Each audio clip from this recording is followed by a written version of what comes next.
لە خۆپیشاندانەکانی فڕۆکەخانەکانەوە تا کۆبوونەوەکەی بەردادگای باڵا تا هەوڵێکی سەرنەکەوتوو بۆ وەلانانی فەرمانی قەدەغەکردنی سەفەر لە خانەی نوێنەرانی ئەمریکا.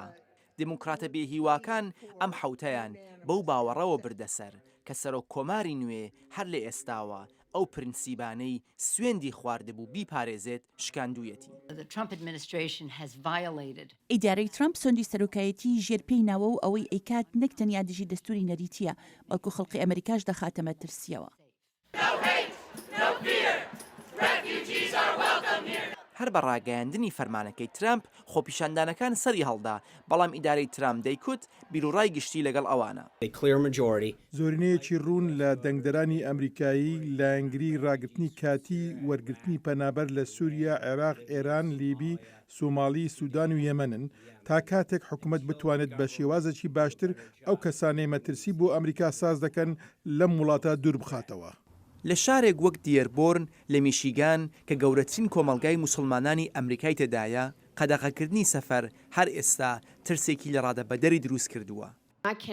ناتوانم بە پێی پێویست باسی ئەو ترسە بکەم لە ناو دڵ و دەرونیاندایە کە کاتژمێر 3 نیوە شەو کەسێک لە دەرگای ماڵیان بدات و لە ناو جێگا دەریان بێنێت و لە وڵات دەربکرێن. دینگڵ دەڵێت هەزینەیە کە ئەم فەرمانی ترامپ دروستی کردووە زیادە لە ڕادە زۆرە. ئێمە هەمومان دەمانەوێت ئاسایشی نیشتیمانیمان بپارێزین، بەڵام ڕاستیەکەی ئەوەیە ئاسایشی نیشتیمانی مانای پاراستنی کڕۆکی ستونەکانی دەستورمانە، ئەویش ئازادی ئاینە.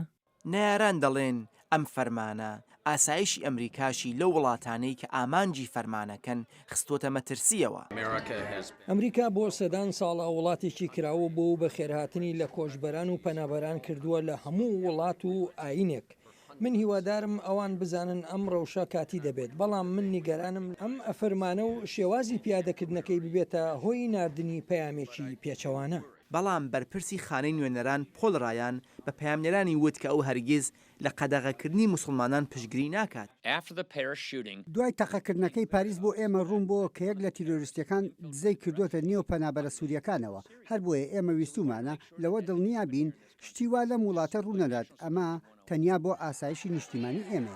ئەمە نیشانەیەکە کە تەنانەت ئەگەر نەیاران بابەتەکە ببەنە دادگا، کۆشکی سپی ترامپ لەوە ناچێت پاشگز بێت.